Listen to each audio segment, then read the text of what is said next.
Do you want to know the red flags of a financially uneducated person?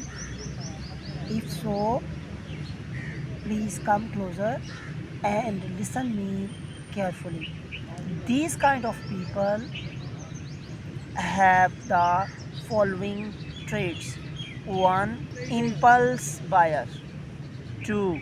They buy things that cannot afford. 3. Life on paycheck to paycheck. 4.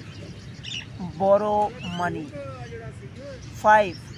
No having emergency fund. 6. No investment any kind. 7. No any financial goal. 8. Massive credit card debit. So in this video I am suggesting you try to avoid the company of such persons so that in future you could be avoided inconveniences created by these people. Thank you.